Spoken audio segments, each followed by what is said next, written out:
ॐ अज्ञानतिमिरान्धस्य ज्ञानाञ्जनशलाकया चक्षुरुन्मिलितं येन तस्मै श्रीगुरुवे नमः। श्रीचैतन्यमनोभीष्टं स्थापितं येन भूतले स्वयं रूप कदा मह्यं ददाति स्वपदान्तिकं। वन्देऽहं श्रीगुरो श्रीयुतपदकमलं श्रीगुरून् वैष्णवंश्च श्रीरूपं साग्रजातं सहगणरघुनाथान्वितं तां सजीवं साद्वैतं सावधूतं परिजनसहितं कृष्णचैतन्यदेवं श्रीराधा कृष्णपादान् सहगण ललिता श्रीविशाखान्वितांश्च नमो विष्णुपादाय कृष्णप्रेष्ठाय भूतले श्रीमते भक्तिवेदान्त स्वामिन्निति नामिने। नमस्ते सरस्वते देवे गौरवाणी प्रचारिणे निर्विशेष शून्यवादी पाश्चात्यदेशतारिणे।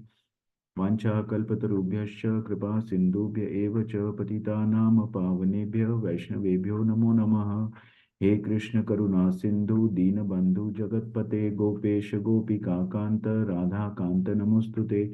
तप्त कांचन गौरांगी राधे वृंदावनेश्वरी वृषभानुसुते देवी प्रणमामि हरिप्रिये। जय श्री कृष्ण चैतन्य प्रभु नित्यानंद श्री अद्वैत गदाधर श्रीवासादि गौर भक्तवृंद। हरे कृष्णा कृष्ण कृष्ण हरे हरे हरे राम राम राम हरे हरे। हरे कृष्णा। आप सभी का स्वागत है अध्याय 3 के पाठ में। तो हमने अध्याय 2 देखा जिसमें भगवान ने अर्जुन के जो संशय थे उनको दूर किया, उनका खंडन किया। पहले चैप्टर में अर्जुन ने काफी जो है संशय थे उसके, है ना, उनको युद्ध नहीं करने के कारण दिए अर्जुन ने। तो 5 कारण दिए थे और भगवान ने सेकंड चैप्टर में उन कारणों का खंडन किया था। तो हम उनका थोड़ा सा रिवाइज करेंगे, किसी को थोड़ा बहुत याद रहेगा। तो 5 खंडन कौन से थे और उसको भगवान ने क्या कहकर उसका अर्जुन के युद्ध नहीं करने के क्या कारण थे और उसका कैसे खंडन किया भगवान। तो एक एक करके बता सकते हैं जिसको भी थोड़ा बहुत याद है। अर्जुन ने 5 कारण दिए थे युद्ध नहीं करने के।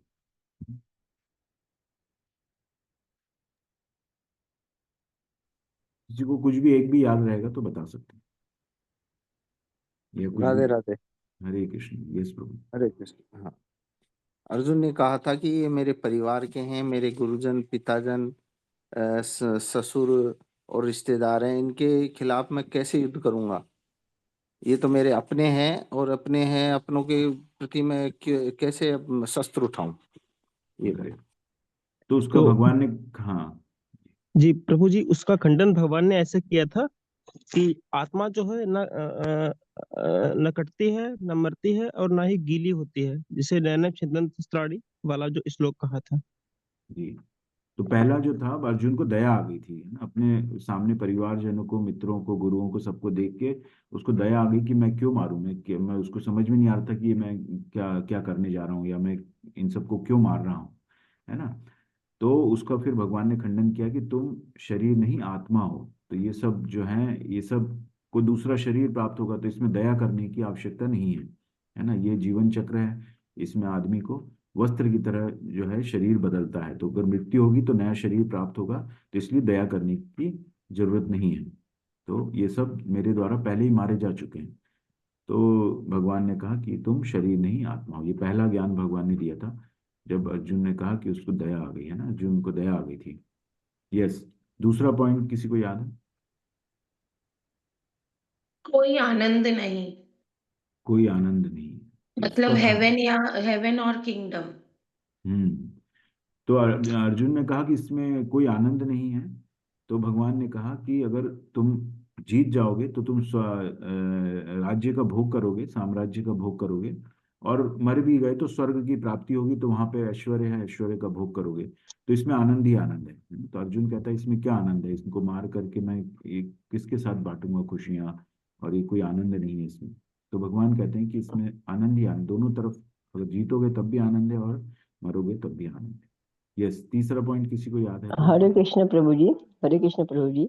यस माता जी, हरे कृष्ण। परिवार सब मर जाएंगे तो औरतों का वर्ण संकर हो जाएगा। हम्म। कोई श्राद्ध नहीं कर सकेगा, पानी नहीं सकेगा। यस। तो उसका खंडन माता जी कैसे किया भगवान ने, फिर क्या कह के? अर्जुन ने कहा कि कुल परंपराएं नष्ट हो जाएंगी, तो उसका खंडन किस तरह से किया? एक प्रेरणा बनो। एक प्रेरणा बनो, है ना। भगवान कहते हैं एक रोल मॉडल बनो, है ना। और जो इसकी है परंपरा की को स्थापित करो। तो इसलिए भगवान कहते हैं कि धर्म का काम करते हैं तो उससे परंपराएं स्थापित होती है। तो युद्ध जो है ये भगवान की मर्जी से हो रहा था, और ये एक धर्म की स्थापना के लिए कार्य हो रहा था। तो अर्जुन को वो समझा रहे थे कि इससे तुम युद्ध करोगे तो रोल मॉडल बनोगे, नहीं करोगे तो तुम्हारे जो दुश्मन है वो तुम्हारा मजाक उड़ाएंगे, है ना, कि तुम युद्ध, एक क्षत्रिय है और युद्ध नहीं कर रहा है। तो इस तरह से तीसरा खंडन किया था। यस, चौथा पॉइंट किसी को याद है? कपिल ग्रोवर प्रभु जी। हरे कृष्णा प्रभु जी, हरे दंडवत प्रणाम कृष्णा, प्रभु जी। हरे कृष्णा, धन्यवाद। प्रभु जी वो असमंजस में थे, कृष्ण भगवान ये अर्जुन जी, करेक्ट। उनको समझ नहीं आ रहा था वो क्या निर्णय दें। उनको युद्ध में खड़े थे और उनको उनसे उनसे उनका उनका मनोबल बिल्कुल टूटा हुआ था। जी, और उसका खंडन कैसे किया फिर भगवान ने? आ, इस ध्यान को ध्यान में इसमें हुआ कोई नहीं बात है नहीं, कोई अभी। और बता सकते हैं? यस प्रभु जी, नो प्रॉब्लम। दृढ़ निश्चय के साथ स्वामी की सेवा करें। हाँ, दृढ़ निश्चय संकल्प के साथ कोई भी कार्य करें, दृढ़ दृढ़ निश्चय के साथ करें, है ना। तो उससे जो है फोकस होके, अर्जुन को कहा है कि अर्जुन तुम फोकस होके करो, इधर उधर बुद्धि मत घुमाओ।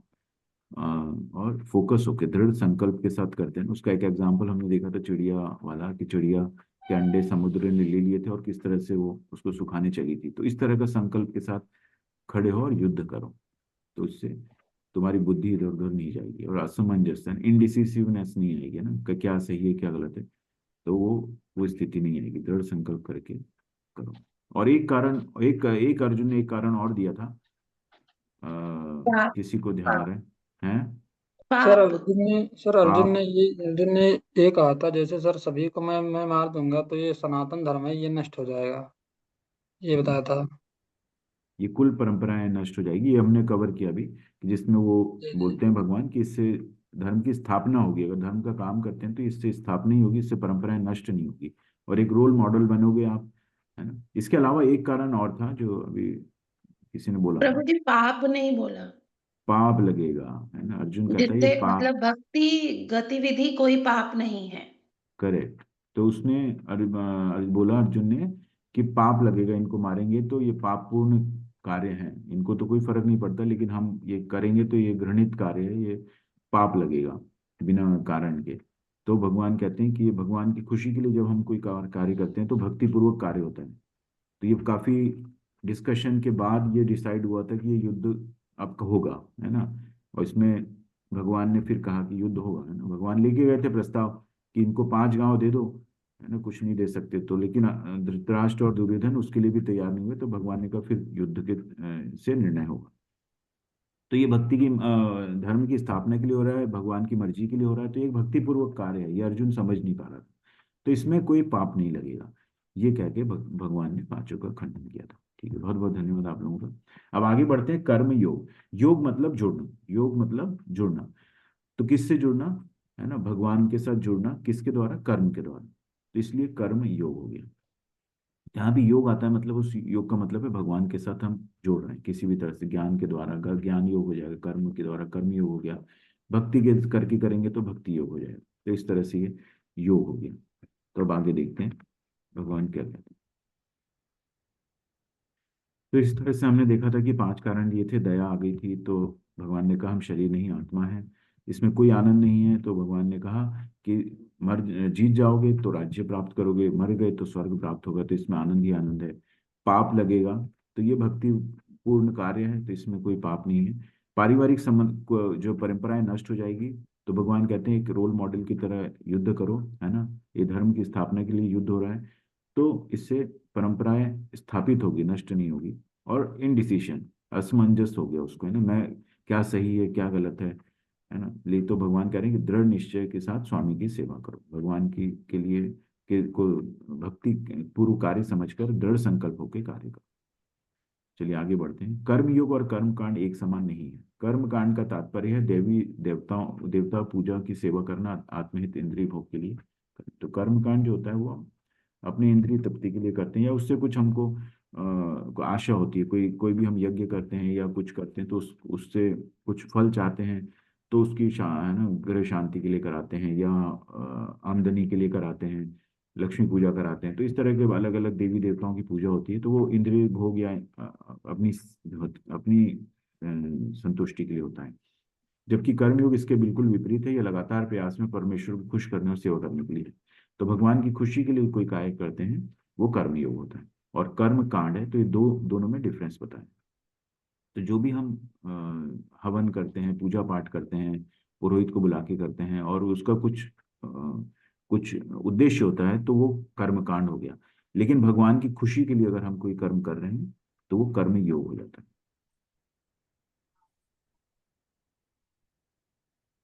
अर्जुनवाच ज्यायसि चेत् कर्मणस्ते मता बुद्धिर्जनार्दन तत्किं कर्मणि घोरे माम नियोजयसि केशव। अर्जुन ने कहा, हे जनार्दन, हे केशव, यदि आप बुद्धि को सकाम कर्म से शेष समझते हैं, तो फिर आप मुझे इस घोर युद्ध में क्यों लगाना चाहते हैं? है ना, अभी भी अर्जुन का जो है पूरी तरह से क्लैरिटी नहीं आई है उसको, है ना, उसके डाउट क्लियर नहीं हुआ, तो अभी फिर से पूछ रहा है। तो अर्जुन क्या पूछ रहा है कि अगर आप बुद्धि को सकाम कर्म से शेष समझते हैं, तो दो चीजें इसमें, एक बुद्धि है और एक सकाम कर्म है। तो बुद्धि को वो कहना चाह रहा है कि एक तरफ तो आप मुझे कह रहे हैं कि आत्मपरायण बनो, भगवान कहते हैं ना अर्जुन को कि आत्मपरायण बनो और युद्ध करो, है ना, आत्म साक्षात्कार करो, है ना। एक साइड तो आप वो कह रहे हैं, और दूसरी साइड आप कह रहे हैं युद्ध करो, है ना। सकाम युद्ध सकाम कर्म है, इससे हम जीतेंगे तो राज्य का भोग करेंगे, एक सकाम कर्म है। अर्जुन का ऐसा सोचना है। तो अर्जुन ऐसा क्यों सोच रहा है? क्योंकि जो बुद्धि वाला काम है, बुद्धि का काम मतलब जो कृष्ण भावना भावित कार्य या भक्ति पूर्वक कार्य है, वो उसको एक संन्यास की तरह ले रहा है। वो ये सोच रहा है कि भगवान का नाम लेना है तो सब कुछ छोड़ के और एकांत स्थान में चले जाओ, है ना। जैसा हम सोचते हैं कि संन्यास ले लो, और कई लोग करते भी हैं, घर बार छोड़ के और चले जाते हैं पहाड़ पर। लेकिन प्रभुपाद कहते हैं कि बिना बिना ट्रेनिंग के ये करना बहुत खतरनाक होता है। क्योंकि जब तक आपका मन इंद्रिय विषयों का चिंतन करेगा, है ना, उसको कंट्रोल किए बिना आप भगवान का नाम ले एकांत स्थान में चले जाएंगे, तो उसका कोई फायदा नहीं है, क्योंकि आपका चिंतन वो इंद्रिय विषयों पे लगा रहेगा, है ना। और इंद्रिय विषयों का हमने कल साइकोलॉजी देखी थी, उससे क्या होता है ना, तो उससे पतन हो सकता है। तो इसीलिए ये जो बुद्धि वाला कार्य है ना, जो कृष्ण भानुभावित, इसको अर्जुन एक जड़ता समझ रहा है ना, कि ये इससे संन्यास लेना है। वो किसी तरह एक्चुअली युद्ध से जी छुड़ाना चाह रहा है, मतलब जी छुड़ा रहा है, ठीक है। तो किसी तरह समझा रहा है कि ये तो एक साइड तो आप कह रहे हो कि आत्मपरायण बनो, आत्म साक्षात्कार करो, है ना, तो मेरे लिए क्या श्रेष्ठ है, तो आप इस युद्ध में मुझे क्यों लगा रहे हैं? तो युद्ध को वो एक सकाम कर्म समझ रहा है, जबकि भगवान कह रहे हैं कि ये धर्म के लिए हो रहा है युद्ध, ये भक्ति पूर्वक कार्य है ना। तो ये अर्जुन को दुविधा हो गई कि मेरे को एक साइड तो आप कृष्ण भावना भावित कर्म करने के लिए बोलते हैं, आत्मपरायण बनो, है ना, आत्मा के बारे में समझो, आत्मा का परमात्मा के साथ क्या संबंध है, और उसका आत्मा साक्षात्कार करनी करो, है ना। और दूसरी तरफ आप कह रहे हो युद्ध करो, जो कि एक सकाम कर्म है। व्यामिश्रेणेव वाक्येन बुद्धिं मोहयसीव मे तदेकं वद निश्चित्य येन श्रेयोऽहम् आप्नुयाम्। आपके व्यामिश्रित अनेकार्थक उपदेशों से मेरी बुद्धि मोहित हो गई है, अतः कृपा करके निश्चय पूर्वक मुझे बताएं कि इनमें से मेरे लिए सर्वाधिक श्रेयस्कर क्या होगा। तो अर्जुन को बहुत सारी चीजें बता दी थी, है ना, कर्मयोग भी बताया था, भक्ति योग बताया था, थोड़ा बहुत ज्ञान योग भी बताया था, और अंत में उसको आत्म साक्षात्कार और आत्मपरायण बनने के लिए भी बोला था। तो अर्जुन उस बोल रहा है कि ये सब जितने भी आपने मेरे को अनेकार्थिक उपदेश दिए हैं, उससे मेरी बुद्धि मोहित हो गई है ना, मैं कंफ्यूज हो गया हूँ। तो कृपया कर मुझे बताएं कि श्रेयस्कर क्या है। श्री भगवान उवाच लोकेस्मिन् द्विविधा निष्ठा पुरा प्रोक्ता मया नघ ज्ञानयोगेन सांख्यानां कर्मयोगेन योगिनाम। श्री भगवान ने कहा, हे निष्पाप अर्जुन, मैं पहले ही बता चुका हूँ कि आत्म साक्षात्कार का प्रयत्न करने वाले दो प्रकार के पुरुष होते हैं। कुछ इसे ज्ञान योग द्वारा समझने का प्रयत्न करते हैं, तो कुछ भक्तिमय सेवा के द्वारा। अब भगवान जो है अर्जुन को बता रहे हैं कि आत्म साक्षात्कार के बारे में, कि इसके लिए दो तरह के पुरुष होते हैं। कौन कौन से होते हैं? एक ज्ञान योग होता है। ज्ञान योग मतलब हम लोग शास्त्र पढ़ते हैं, शास्त्र को पढ़ पढ़ के भगवान को समझने की कोशिश करते हैं, और फिर उनके साथ जो है हम जुड़ने की कोशिश करते हैं, एक ही होता है। और दूसरा होता है भक्तिमय सेवा, डायरेक्ट जो है, कोई कोई अगर मान लीजिए वेद नहीं पढ़ सकता, तो वो कैसे जुड़ेगा भगवान से? तो डायरेक्ट वो सेवा करता है ना। तो बाद में भगवान बताएंगे कि जो जो सेवा करता है उसको वेदों का ज्ञान स्वतः ही होता है, तभी वो सेवा में आता है ना। तो भगवान के अंदर उसको श्रद्धा होती है, भगवान पर अटूट विश्वास होता है ना, जहाँ से भक्ति शुरू होती है एक्चुअली। तो इसलिए दो तरह के लोग होते हैं कि एक तो ज्ञान अर्जित करते हैं और उसके बाद भगवान के बारे में पूरा जान लेते हैं और उसके बाद वो उनसे जुड़ते हैं, धीरे धीरे उनको भगवान से प्रेम हो जाता है। और कुछ है कि उनको एक स्वतः भगवान से प्रेम हो जाता है और वो भक्ति में सेवा में तुरंत जुड़ जाते हैं। तो ये दो तरह के भगवान बताए, इस आइडिया दिस वे और अदर वे और दैट वे, तीन तरह के ये बताए।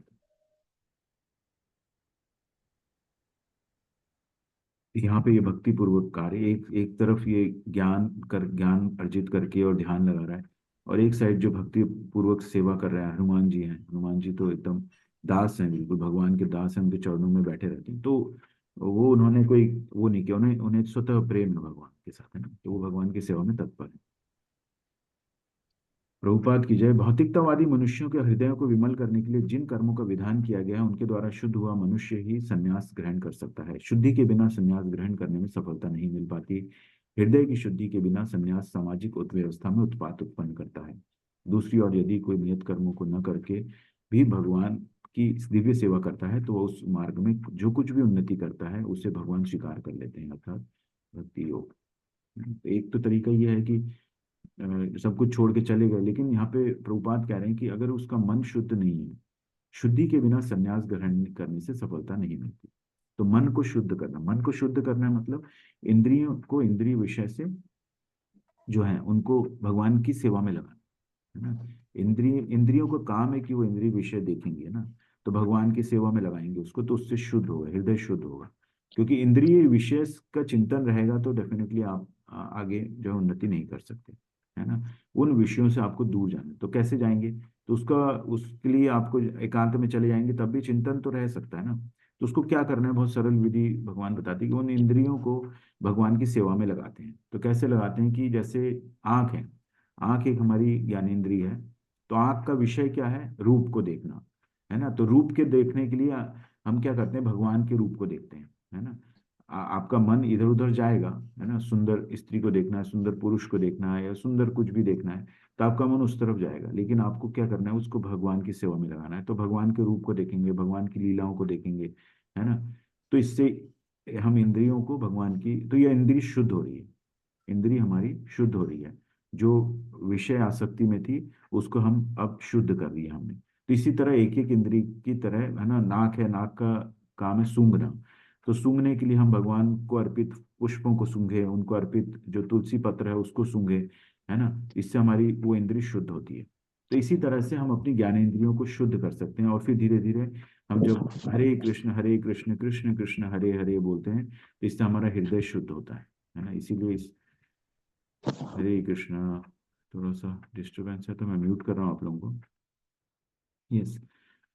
तो इससे हृदय की शुद्धि होती है धीरे धीरे, और उसके बाद फिर आप करते हैं। तो अदरवाइज नहीं हुआ तो यहाँ पे प्रभुपाद कह रहे हैं कि संन्यास जो है, शुद्धि के बिना जो संन्यास है सामाजिक व्यवस्था में उत्पात उत्पन्न करता है। तो आपने देखे होंगे कितने एग्जाम्पल हैं, हमारे आसपास ही कई एग्जाम्पल होते हैं जो गुरु अपने आप को गुरु बोलते हैं, आचार्य बोलते हैं, लेकिन कुछ ऐसा कृत्य कर देते हैं वो कि जिससे पूरा जो है विश्वास, जो लोगों का विश्वास उन पे से हट जाता है, इस तरह के लोगों पे से। क्यों? क्योंकि उनकी इंद्रिय तृप्ति जो आसक्ति अभी भी बनी हुई, उनका ध्यान जो चिंतन है विषय में लगा हुआ है ना। तो इसीलिए उत्पात मचाता है, सामाजिक व्यवस्था में उत्पात उत्पन्न करता है, ठीक है। तो इसीलिए जब तक हमारा हृदय शुद्ध ना हो, हमें संन्यास एकांत में नहीं जाना चाहिए ना, एकांत में जाके और संन्यास को ग्रहण नहीं करना चाहिए। इसीलिए आप अब जो कर रहे हैं उसको करते हुए ही अपनी इंद्रियों को शुद्ध करिए, धीरे धीरे धीरे, है ना। आपके जीवन में भी शांति आएगी, है ना, स्थिरता आएगी, और हृदय धीरे धीरे शुद्ध होगा, आपको हल्का लगेगा, और फिर आप जो है स्थिर होंगे। धीर धीर की डेफिनेशन लिखते हैं, स्थित प्रज्ञ। तो धीरे धीरे आप सत्वगुण में आएंगे, सत्वगुण के बाद फिर उसके बाद उन तीनों गुणों को लांग करके आप जो है स्थित प्रज्ञ हो जाएंगे। स्वरूप सिद्ध बोलते हैं उसको, ब्रह्म बोध स्थिति में आए। तो धीरे धीरे होता है। तो जहाँ जो करना है वो करते रहिए, लेकिन अपने जो इंद्रियों की को शुद्धि की प्रयास कीजिए, और हरे कृष्ण महामंत्र का हम करते हैं तो हृदय शुद्ध हो। कर्मेंद्रियाणि संयम्य यह आस्ते मनसा स्मरण इंद्रियार्थान विमूढ़ात्मा मिथ्याचार से उच्यते। जो कर्मेंद्रियों को वश में तो करता है, किंतु जिसका मन इंद्रिय विषयों का चिंतन करता रहता है, वो निश्चित रूप से स्वयं को धोखा देता है और मिथ्याचारी कहलाता है। तो इंद्रिय विषय है उसके। यहाँ पे देखिए ऐसे बहुत सारे एग्जाम्पल आपको धामों में मिले जाएंगे, है ना। कई साधु लोग हैं, वो लोग दिखने से आपको लगेगा कि संन्यास ले लिया है, लेकिन उनका इंद्रिय विषयों में मन लगा हुआ है ना। सिगरेट भी पी रहे हैं, फोन पे बात चल रही है, कमंडल ले रखा हाथ में, तो वो शो कर रहे हैं कि हमने संन्यास ग्रहण कर लिया, लेकिन उनका जो मन है इंद्रिय विषयों में लगा हुआ। तो इसलिए प्रभुपाद ने कहा ये बहुत खतरनाक होता है ना, ये सही नहीं, इससे पतन हो सकता है वापस। भरत महाराज का यहाँ पे एग्जाम्पल दिया, तो भरत महाराज तो बहुत ही सब कुछ छोड़ करके उन्होंने जो है संन्यास ग्रहण किया था, और फिर जंगल में वो कार्य करते थे, है ना। तो वहां पर एक बार एक हिरणी थी जो गर्भवती थी। तो गर्भवती थी तो वो नदी के किनारे आई, और उसका वहां पे देहांत हो गया, लेकिन उसका एक जो है बच्चा हुआ वहां पे, गर्भवती थी तो, और वो बच्चे को पैदा करके मर गई, है ना। और ये भरत महाराज ने देखा और उस बच्चे को अपने पास ले आए। अब क्या हुआ कि भरत महाराज जो है संन्यास त्याग दिया। यहाँ पे इंद्रिय विषयों का चिंतन आप देखिए किस तरह से मन जो है भटक जाता है। तो वो भक्तिपूर्वक कार्य करते थे, यज्ञ करते थे, अब उनका मन जो है उस बछीरन के बच्चे में लग गया, उसके साथ उनको आसक्ति हो गई। आसक्ति हो गई। अब हर वक्त उनको उस बच्चे का ध्यान रहता था, उसने क्या खाया, वो कहाँ चला गया, है ना। इधर उधर चला जाता था तो वो बड़े, उनका ध्यान उसमें लग जाता था। फिर वो उसको लेके आते थे, है ना, छोटा सा बच्चा था वो, उसने कुछ खाया कि नहीं खाया, या उसको कोई जानवर ना खा जाए। तो इस तरह से उनका मन जो है उसमें भटक गया। और उसके बाद जब जब उनका अंत समय आया तो उसका उनका ध्यान उस हिरण में ही था। तो भगवान ने कहते हैं आगे भगवत गीता में कि जब अंत समय में जो भी भाव होता है उसका, तो वो उसको प्राप्त करता है ना, उस भाव से वो प्राप्त करता है। तो उनका ध्यान जो था हिरण में था, तो उनको अगली योनि हिरण की मिल गई, है ना। लेकिन भगवान की भक्ति की थी, तो उनको जो था स्मृति रह गई उनको, है ना, पिछले जन्म का याद था। तब उनको अपनी गलती तो पता चल गई, है ना, वो हिरण बन गए थे। तो इसलिए वो बड़े अलूफ रहते थे, अकेले अकेले रहते थे, है ना, और कोशिश करते थे उनसे कोई गलती ना हो और उनको मनुष्य जीवन प्राप्त हो, है ना। तो ऐसी सोच करते थे, और फिर फाइनली उनको मनुष्य जीवन प्राप्त हुआ। और उसमें मनुष्य जीवन में वो भी उनको स्मृति थी कि मेरे साथ क्या हुआ था, तो वो गलती इस बार नहीं करना चाहते थे। तो किसी से ज्यादा बात नहीं करते थे, और पूरा टाइम अपना ध्यान भगवान में लगाते थे। तो इसीलिए उनका नाम जड़ भरत पड़ा था, क्योंकि वो किसी से बात नहीं करते थे और अपने में ही ध्यान में मग्न रहते थे। तो जड़ जड़ नाम दिया था, जड़ भरत, है ना। और वो उनकी सेवा लगी थी, एक राजा की जो पालकी उठाते हैं चार लोग, तो उसमें उनकी सेवा लगी थी। और वो पालकी उठा के चलते थे, तो वो नीचे देख के चलते थे, नीचे देख के चलते थे कि कोई जानवर, कोई कीड़ा वीड़ा उनके पाँव के नीचे आके मर न जाए, क्योंकि इस बार वो कोई भी ऐसा रिस्क नहीं लेना चाहते थे, है ना, कि उनसे कोई पाप हो जाए। तो जब वो इधर उधर पाँव करके चलते थे तो वो पालकी हिलती थी। तो राजा ने उनको रोक के बोला कि ये क्या हो रहा है, ये पालकी ऐसे हिल क्यों रही है ना। जब पाँव इधर उधर करेंगे तो डेफिनेटली एक एक चारों में से एक की वजह से ये हो रहा था। तो फिर दूसरे जो थे, उन्होंने सेवाधारी, उन्होंने कहा कि ये ठीक से चल नहीं पा रहे हैं। तो फिर उनके बीच में और वो राजा के बीच में वार्तालाप हुआ। तो भरत महाराज ने फिर पूरा ज्ञान, इसका बहुत बड़ा वर्णन है भागवतम के अंदर, तो ज्ञान दिया, पूरा आत्म साक्षात्कार का ज्ञान दिया उस राजा को। और फिर राजा समझ गए कि ये कोई छोटे मोटे व्यक्ति नहीं है। तो इस तरह से भरत महाराज का जो है जो इंद्रिय विषय किस तरह से मन को भटका सकती है। श्री विष्णु के लिए यज्ञ रूप में कर्म करना चाहिए, अन्यथा कर्म के द्वारा इस भौतिक जगत में बंधन उत्पन्न होता है। अतः हे कुंती पुत्र, उनकी प्रसन्नता के लिए अपनी नियत कर्म करो, इस तरह तुम बंधन से सदा मुक्त रहोगे। प्रभुपाद की जाए। अतः भगवान विष्णु की प्रसन्नता के लिए कर्म करना चाहिए। इस जगत में किया जाने वाला अन्य कोई कर्म बंधन का कारण होगा, क्योंकि अच्छे तथा बुरे कर्म के फल होते हैं, और कोई भी कर्म फल कर्म करने वाले को बांध लेता है। अतः कृष्ण विष्णु को प्रसन्न करने के लिए कृष्ण भावना भावित होना होगा, और जब कोई ऐसा कर्म करता है तो वो मुक्त दशा को प्राप्त रहता है। यही महान कर्म कौशल है, और परम में इस विधि में अत्यंत कुशल मार्गदर्शन की आवश्यकता होती है। तो यहाँ पर देखिए तीन चार चीजें बताई है। एक तो जो भी कर्म करते हैं हम लोग, भगवान की प्रसन्नता के लिए करना चाहिए। क्योंकि कोई भी कर्म होगा, वो चाहे पुण्य कर्म हो या पाप कर्म हो, कोई भी कर्म हो, है ना, उसका एक फल बनेगा। ठीक है, आप पुण्य भी करते हैं तो उस पुण्य का एक फल मिलेगा आपको, अच्छा फल होगा, तो उसको भोगने के लिए भी आपको आना पड़ेगा, है ना। पुण्य करेंगे तो उसको भोगने के लिए भी आपको आना पड़ेगा। तो हो सकता है आपने पुण्य कर्म किया, आपको ऐश्वर्य मिलेगा, है ना, बुद्धि मिलेगी, है ना। तो इसीलिए आप देखते हैं कि कई लोगों को शुरू से संपन्नता मिलती है ना। आपको अपने भौतिक जीवन में देखिए कि कुछ लोगों को, कुछ गरीब हैं, कुछ पैदा अच्छे परिवार में ही हुए, अभी भगवान सब आगे बताएंगे कि ऐसे कैसे होता है ना। तो उसको जो है अपने पुण्य कर्मों की वजह से कुछ मिला है ना, अगले जीवन में। तो ये डिफरेंस आप देख सकते हैं अपने भौतिक जीवन में भी। तो इसलिए ये कर्म बांध लेते हैं, उसको मुक्ति नहीं मिली है। पुण्य कर्म के फल को भोगने के लिए वापस उसने जन्म लिया है ना। तो जन मुक्त मतलब, बंधन मतलब है जन्म मृत्यु के चक्र में रहना, ये बंध है। तो यहाँ पे प्रभुपाद कह रहे हैं कि ये फल, कर्म फल जो है ये बांधते हैं हमको। तो वो कर्म अच्छे हों या बुरे हों, पाप कर्म होगा तो पाप कर्मों के फल को भुगतने आना पड़ेगा, अच्छे कर्म किए हैं उनके अच्छे फलों को भुगतने आना पड़ेगा।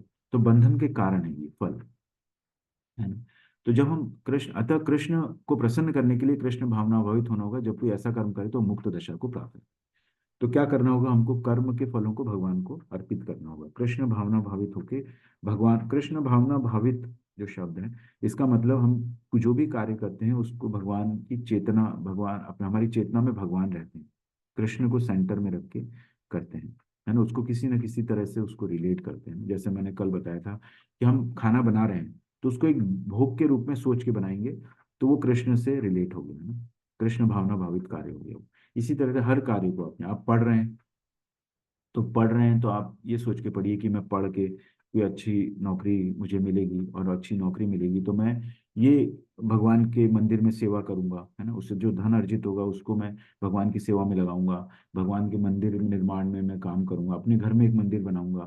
तो ये कृष्ण भावना भावित हो गई। अगर उसको आपने इंद्रिय तृप्ति से रिलेट कर दिया तो फिर वो बंधन का कारण बन जाता है, क्योंकि वो भोग के लिए आप कर रहे हैं कि मैं बहुत पैसा कमाऊंगा, बहुत भोग करूंगा, तो वो फिर गलत डायरेक्शन में जाएगा, है ना। तो इसीलिए हमको वो उसको रिलेट करना है भगवान की सेवा के लिए, क्योंकि ये सब भगवान का दिया हुआ है ना।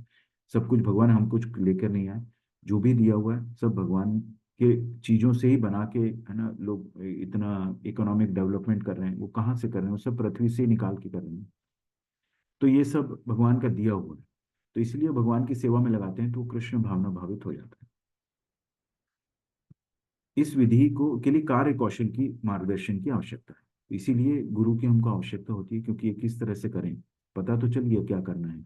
इसीलिए ये महान कर्म कौशल है ना, इतना इजी नहीं है इसको। तो इसके लिए कुशल मार्गदर्शन की आवश्यकता होती है।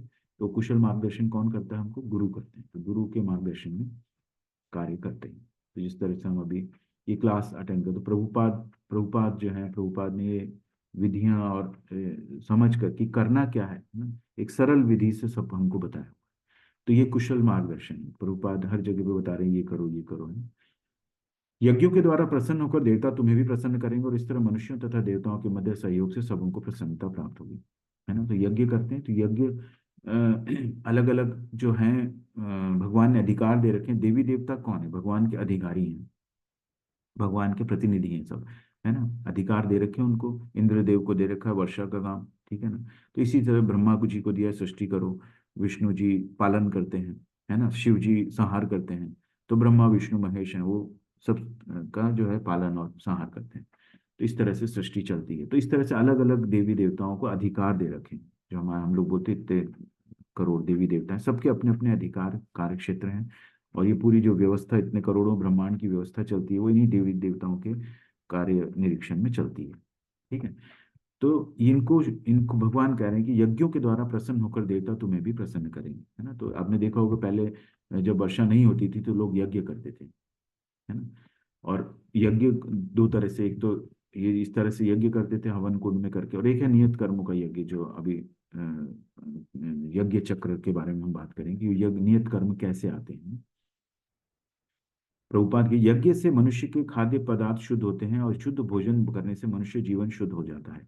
जीवन शुद्ध होने से स्मृति के तो सूक्ष्म तंतु शुद्ध होते हैं, और स्मृति तंतुओं के शुद्ध होने पर मनुष्य मुक्ति मार्ग का चिंतन कर सकता है। ये सब सब मिलकर कृष्ण भावना तक पहुंचाते हैं, जो आज के समाज के लिए सर्वाधिक आवश्यक है। है ना। तो कैसे कैसे होता है, यज्ञ से मनुष्य के खाद्य पदार्थ शुद्ध होते हैं और शुद्ध भोजन करने से मनुष्य जीवन शुद्ध हो जाता है ना। इसीलिए हम सात्विक भोजन बनाते हैं, उसको भोग लगाते हैं, भोग लगा के हम उसको प्रसाद पाते हैं, है ना। तो प्रसाद क्या है, अब प्रसाद रूप में हम उसको ग्रहण कर रहे हैं, है ना। तो इससे क्या होता है, हमारी स्मृति के सूक्ष्म तत्व, ये आध्यात्मिक हो गया। ये जो प्रसाद एक खाना नहीं रहा, एक भोजन नहीं रहा, ये एक आध्यात्मिक भोजन हो गया। इससे क्या हो रहा है कि आपके स्मृति के जो आपकी मेमोरी है, उसके सूक्ष्म तंतु शुद्ध हो रहे हैं। सूक्ष्म सूक्ष्म शुद्ध तो शुद्ध होंगे तो क्या होगा कि मनुष्य मुक्ति मार्ग का चिंतन करेगा। फिर आप अपने जो अपने रियलाइजेशन या अपने लिबरेशन के बारे में सोचोगे, है ना। फिर आपको ध्यान आएगा, नहीं मैं आत्मा हूँ, मेरे को लिबरेट होना है, मेरे को इस शरीर से मुक्त होना है। तो इस तरह का चिंतन कब होगा, जब आपके स्मृति तंतु जो है वो शुद्ध होंगे, है ना। तो ये विधि है, यही एक कृष्ण भावनामृत की विधि है, सर्वाधिक आवश्यक। जीवन की विभिन्न आवश्यकताओं की पूर्ति करने वाले विभिन्न देवता यज्ञ संपन्न होने पर प्रसन्न होकर तुम्हारी सारी आवश्यकताओं की पूर्ति करेंगे, किंतु जो इन उपहारों को देवताओं को अर्पित किए बिना भुगता है वो निश्चित रूप से चोर है। प्रभुपाद की जय। देवतागण भगवान विष्णु द्वारा भोग सामग्री प्रदान करने के लिए अधिकृत किए गए हैं, अतः नियत यज्ञों द्वारा उन्हें अवश्य संतुष्ट करना चाहिए। वेदों में विभिन्न देवताओं के लिए भिन्न भिन्न प्रकार के यज्ञों की संस्तुति है, किंतु वे सब अंततः भगवान को ही अर्पित किए जाते हैं।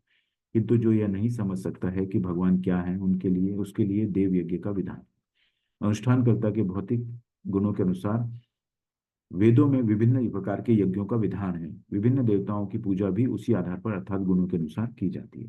तो हम देखते हैं अलग अलग देवताओं की अलग अलग तरह से पूजा लोग करते हैं, है ना। तो ये लेकिन अल्टीमेटली जो प्रदान कौन करता है, परमिशन कौन देता है, सैंक्शन कौन करता है, भगवान करते हैं, ठीक है। हम देवताओं को प्रसन्न करते हैं और फिर देवता भगवान को अर्पित करते हैं, भगवान उसको सैंक्शन करते हैं और वो हमको मिलता है ना।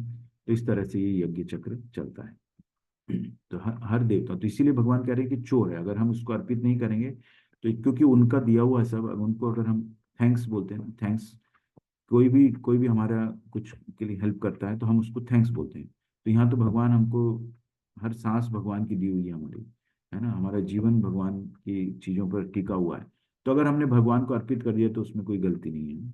किसी को भी हम बात बात पे थैंक्स बोलते हैं ना, तो भगवान को भी थैंक्स बोल दीजिए, भोग लगा दीजिए कि भगवान आपने ये इतना अच्छा जो है प्रसाद की व्यवस्था कर दी हमारे लिए, अन्न हमको मिल रहा है, या कोई भी छोटी भी चीज मिलती है उसके लिए आप भगवान को थैंक्स कर दीजिए, है ना। तो ये जो होता है कृष्ण भावना भावित कर्म होता है। यज्ञ शिष्टाशिनः शन्तो मुच्यन्ते सर्व किल विषय भुंजते ते त्वघम पापा ये पचन्त्यात्म कारणात्। भगवान के भक्त सभी प्रकार के पापों से मुक्त हो जाते हैं, क्योंकि वे यज्ञ में अर्पित किए भोजन अर्थात प्रसाद को ही खाते हैं। अन्य लोग जो अपनी इंद्रिय सुख के लिए भोजन बनाते हैं वो निश्चित रूप से पाप खाते हैं, है? बहुत बहुत स्ट्रांगली, पापा ये पचन्त्यात्म कारणात्, है ना।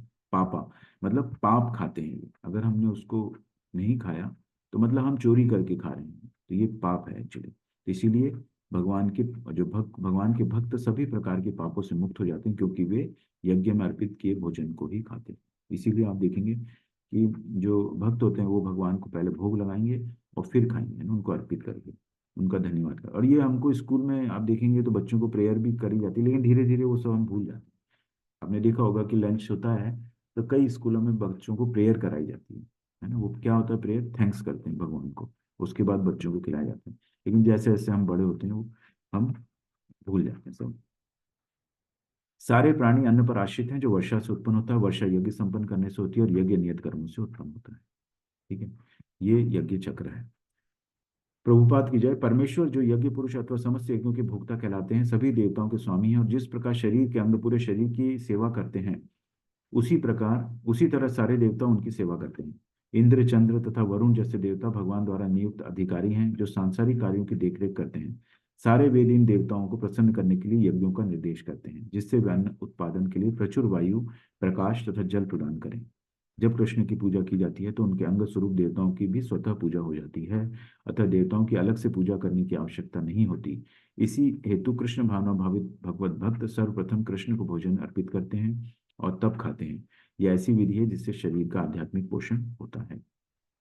तो यहाँ पे यज्ञ चक्र बताया है कि प्राणी जो है अन्न पर आश्रित होता है, और वर्षा, अन्न जो है वर्षा से उत्पन्न होता है, वर्षा यज्ञ से होती है और यज्ञ नियत कर्म से। तो इसी तरह यहाँ पे जो देवी देवताओं को प्रभुपाद ने बताया कि अंग स्वरूप है, जो देवी देवता हैं भगवान के अंग स्वरूप, क्योंकि सब अधिकार दे रखे हैं, वो अलग अलग कार्य करते हैं, है ना। तो अलग अलग सभी देवताओं की पूजा अलग अलग करने की जरूरत नहीं है, भगवान की पूजा कर ली तो सभी अंगों की पूजा हो गई, है ना। जैसे पेड़ होता है, पेड़ के अंदर हम पानी डालेंगे तो जड़ में अगर पानी डाल देंगे तो उनकी पत्तियों को, टहनियों को सब पानी पहुंच जाता है ना। तो इसी तरह देवता भी प्रसन्न होते हैं जब भगवान की हम आराधना करते हैं, क्योंकि देवता तो देवता बने ही इसलिए हैं क्योंकि वो महान भक्त थे, है ना। ये देवता तो एक पोजीशन है, इंद्र एक पोजीशन है, वो कोई भी ले सकता है ना, कोई भी भक्ति करके उनको वो पोजीशंस मिलती है, ठीक है। तो उसी तरह से ये अधिकारी भगवान के अधिकारी बनते हैं, है ना? और वो देते, तो जब भगवान की पूजा करते हैं तो देवता स्वतः प्रसन्न होते हैं, है ना। तो इसलिए अलग से देवताओं को करने की जरूरत नहीं होती। तो ये यज्ञ चक्र है ना। तो यज्ञ चक्र में देखिए इसमें जो भगवान ने ये वेद दिए, है ना। वेदों के अंदर पूरा ज्ञान है, ठीक है। वेदों के अंदर पूरा ज्ञान है, ब्रह्मा जी को ये ज्ञान दिया गया, और फिर ये वेदों में के द्वारा हमको पता चला कि हमारे कर्म क्या है। नियत कर्म कहाँ से पता चलते हैं? वेदों के द्वारा, ठीक है। क्योंकि वेदों में पहले जैसे भगवान ने बताया, अभी आगे भी बताएंगे कि जो वर्णाश्रम धर्म किया, तो वर्ण चार थे, है ना, और चार आश्रम थे। चार वर्ण कौन से थे? ब्राह्मण, क्षत्रिय और वैश्य और शूद्र, है ना, इस तरह के बताए थे। और ये जो हुआ, ये गुण और कर्म के हिसाब से उन्होंने ये वर्णाश्रम बनाया कि कौन सा गुण किसके हिसाब से कौन सा कर्म होना चाहिए, गुण और कर्म के हिसाब से। तो इसीलिए आप देखेंगे तो क्षत्रिय, क्षत्रिय का काम है, कर्म है युद्ध करना या रक्षा करना, है ना, समाज की रक्षा के लिए क्षत्रिय रहता है। तो उसको अगर तमोगुण नहीं होगा, है ना, तमोगुण मतलब उस वो गुण जो सेवा के लिए वो यूज कर रहा है ना, सेवा के या रक्षा के लिए यूज कर रहा है, तो उसको क्रोध नहीं आएगा तो युद्ध नहीं कर सकता है ना, तो तमोगुण तो आएगा उसके अंदर, है ना। तो इसलिए गुण और कर्म के हिसाब से भगवान ने वर्ण वर्ण बनाए, है ना। ब्राह्मण है वो वेदों का अध्ययन करता है और ज्ञान देता है, इसी तरह क्षत्रिय है। और फिर वैश्य, वैश्य का काम क्या है? वैश्य का काम है खेती करना और गौओं की रक्षा करना, गायों की रक्षा करना, है ना, ये वेदों में वर्णित है ना। और उसके बाद शूद्र है, शूद्र क्या करता है? वो मेहनत करता है, मेहनत करता है, सेवा करता है, उसका सेवा भाव होता है। तो उसके गुण के हिसाब से उसको वो कर्म करना पड़ता है। वर्ण आश्रम और अलग अलग आश्रम है, ब्रह्मचर्य है, गृहस्थ है, वानप्रस्थ है और संन्यास है, इस तरह से आश्रम में अलग जाते हैं लोग, ठीक है। तो ये भगवान ने बनाया है, इसके अलावा भगवान ने कुछ नहीं बनाया। ये हिंदू, मुस्लिम, सिख, ईसाई, ये जो धर्म है, ये इंसान मनुष्य ने बनाया, लेकिन भगवान ने जो बनाया वर्णाश्रम धर्म बनाया, बस। उसमें चार वर्ण बनाए और चार आश्रम है, बस, इसके अलावा उन्होंने कुछ नहीं बनाया। तो ये जो वेद से हमको पता चलता है कि हमारे नियत कर्म क्या है, और उसको पता करके फिर हम अपने कर्तव्य का पालन करते हैं, कर्तव्य का पालन करते हैं, और उसको इसको यज्ञ बोला जाता है ना। उसको भगवान को अर्पित कर देते हैं और देवताओं को अर्पित कर देते हैं, तो ये यज्ञ हो जाता है। और उससे वर्षा होती है, वर्षा होती है तो अन्न उत्पन्न होता है, अन्न होता है तो उसका हम भोग लगाते हैं और फिर भगवान को अर्पित करते हैं और फिर प्रसाद पाते हैं। तो इस तरह से ये यज्ञ चक्र है, साइकिल ऑफ सेक्रीफाइस, यज्ञ चक्र बोलते हैं इसको। तो इसको ध्यान रखिए, हर स्टेप को, वेदों से हमको कार्य पता चलते हैं, अपने नियत कर्म, और नियत कर्म करके हम यज्ञ यज्ञ की तरह उसको अर्पित करते हैं भगवान को, उससे वर्षा होती है, वर्षा से अन्न होता है, अन्न से हमको भोजन प्राप्त होता है। तो इस तरह से ये जीवन चलता है। जय श्री कृष्ण चैतन्य प्रभु नित्यानंद, श्री अद्वैत गदाधर श्रीवासादि गौर भक्त वृंद, हरे कृष्ण कृष्ण कृष्ण हरे हरे, हरे राम राम राम हरे हरे। अब हमको पता चल गया कि वेद हैं, वेदों से हमको हमारा पता चल गया कि ये कर्म होते हैं, है ना, ये वर्ण होते हैं, इनका ये नित्य कर्म होता है ना। लेकिन अभी आप कलयुग है, ठीक है। कलयुग में आप देखेंगे कि मेरा जो जन्म है एक ब्राह्मण परिवार में हुआ है, लेकिन मैं काम क्या कर रहा हूँ? वैश्य का काम कर रहा हूँ, ठीक है। मैं बिजनेस कर रहा हूँ, तो ये वैश्य का काम हो गया। लेकिन जन्म के हिसाब से मेरा काम क्या है? मेरे को शास्त्रों का अध्ययन करना है और उसको ज्ञान को का प्रचार करना है ना। तो ये कलयुग के अंदर सब कुछ मिश्रित हो गया, है ना। आप देखेंगे शूद्र जो है वो वो ब्राह्मण का काम कर रहा है, ब्राह्मण शूद्र का काम कर रहा है ना। जो ब्राह्मण है वो क्षत्रिय का काम कर रहा है, क्षत्रिय ब्राह्मण का काम कर रहा है, तो सब कुछ मिक्स हो गया है। अब हम कंफ्यूज हो गए कि हम क्या करें, है ना। अब हमारे मन में प्रश्न आता है कि यार मैं तो ब्राह्मण था लेकिन मैं तो ये कर रहा हूँ, अब मैं क्या गलत कर रहा हूँ, है ना। तो इसीलिए चैतन्य महाप्रभु जो थे ये भगवान अवतरित हुए। यहाँ पे जो दिखाया गया है चैतन्य महाप्रभु हैं। चैतन्य महाप्रभु भगवान ने चैतन्य महाप्रभु के रूप में अवतार लिया, है ना, नवद्वीप में, जो मायापुर में है, वेस्ट बंगाल में, 500 साल पहले। और उन्होंने कलयुग के लिए क्या कर्म है वो बताया, कलयुग के लिए क्या यज्ञ है ना। तो उन्होंने फिर ये मंत्र शास्त्रों में जो दिया वो मंत्र बताया कि कलयुग के लिए हरे कृष्ण कृष्ण कृष्ण हरे हरे, हरे राम राम राम हरे। ये जो है नाम कीर्तन इसको बोलते हैं, नाम कीर्तन, ये ही यज्ञ है। क्यों यज्ञ है? क्योंकि कलयुग के अंदर ना तो सामग्री शुद्ध है, न हमको पता है ना, और ना ही मंत्रों का उच्चारण ठीक से होता है। तो कलयुग के लोग क्या करेंगे, और उनकी आयु भी कम है। आप देखेंगे कि सतयुग में लोगों की आयु लाख वर्ष होती थी, 1 लाख वर्ष तक उनकी आयु होती थी। इसीलिए जो शास्त्रों में जो वर्णन है या भगवत पुराण में हम पढ़ते हैं कि ब्रह्मा जी ने 10,000 वर्ष तपस्या की। तो हमको सोचने में आता है कि यार हम तो 100 साल जीते हैं, तो ब्रह्मा जी ने 10,000 वर्ष तपस्या कैसे कर ली? या प्रहलाद महाराज ने 35,000 साल राज्य किया, तो उन्होंने कैसे कर लिया 35,000 साल, है ना? क्योंकि उस वक्त लोगों की उम्र 1 लाख साल होती थी सतयुग में, ठीक है।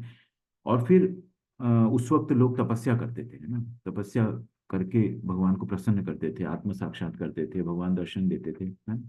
इसी तरह त्रेता युग में आए तो त्रेता युग में ही लोगों की उम्र 10,000 वर्ष होती थी, है ना।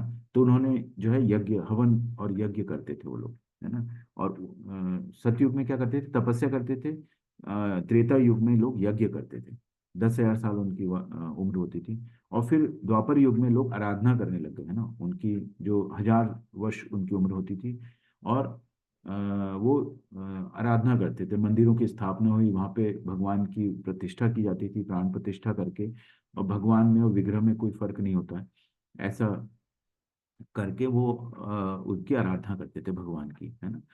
और फिर कलयुग आया, तो कलयुग में हमारी एवरेज आयु जो है 100 वर्ष रह गई, है ना।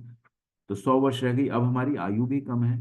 तो न तो हम तपस्या कर सकते हैं, यज्ञ करने के लायक हमारे पास ज्ञान नहीं है, सामग्री शुद्ध नहीं है। तो कलयुग का आदमी करेगा क्या? इसीलिए भगवान ने संकीर्तन यज्ञ बोला कि कलयुग में सिर्फ संकीर्तन यज्ञ कर सकते हो आप, मुंह से हरि का नाम ले लो, इसी में आपकी ये सहूलियत मिल गई कलयुग के लिए। भगवान ने एक जो फैसिलिटी दी कि आपको बहुत यज्ञ नहीं करना, तपस्या नहीं करनी, आपको सिर्फ हरि नाम का जप करना है बस, है ना। तो इसीलिए ये मंत्र आया है ना। तो ये आंदोलन चैतन्य प्रभु महाप्रभु लाए कि कलयुग में लोग भक्ति करेंगे कैसे फिर, है ना। उनको कुछ आता नहीं, उम्र भी बहुत कम है, अब वेदों का अध्ययन करने बैठेंगे। ये भगवत गीता है, भगवत गीता के 700 श्लोक हैं, है ना। अभी 18 दिन में हम समझ रहे हैं, उसके बाद और करेंगे और करेंगे, 6 महीने 1 साल लग सकता है भगवत गीता पढ़ते पढ़ते, है ना। उसके बाद हम भागवतम पढ़ेंगे, भागवतम में 18,000 श्लोक हैं, उसको 4-5 साल लगते हैं पढ़ने में, ठीक है। उसके बाद और समय बचेगा तो हमारे पास चैतन्य चरितामृत है ना, वो और पीएचडी के जैसा है। तो भगवत गीता ग्रेजुएशन है, भागवतम जो है पोस्ट ग्रेजुएशन है, और चैतन्य चरितामृत है ना वो पोस्ट पीएचडी है ना। उसके बाद समय मिलेगा तो उपनिषद पढ़ेंगे, उपनिषद पढ़ेंगे, उसके बाद समय मिलेगा तो वेद पढ़ेंगे, है ना। तो समय हमारे पास कम है बहुत। तो इसीलिए चैतन्य महाप्रभु ने बोला है कि जो ये नाम संकीर्तन ही कलयुग का में उद्धार करेगा आपका, है ना। इसीलिए इसकी संस्तुति की जाती है कि हरि नाम ही हमारे जीवन को उद्धार कर सकता है कलयुग में, कलयुग के लिए बताया गया, ठीक है। तो इसीलिए हमने यज्ञ कर्म सीखा, क्या होता है, वेदों से नियत कर्म होते हैं, वो कर्म से प्रसन्न होते हैं, वर्षा होती है, अन्न आता है, ये सब यज्ञ चक्र है। लेकिन कलयुग के लिए हमको क्या करना होगा, हरि नाम का संकीर्तन यज्ञ बोलते हैं। तो इसीलिए हम इस आंदोलन में, आपने देखा होगा जो भी लोग इस आंदोलन से जुड़े हैं, इसको हरे कृष्णा मूवमेंट बोलते हैं, इस आंदोलन से जो भी जुड़े हैं, तो ये आंदोलन शुरू किसने किया था? चैतन्य महाप्रभु ने।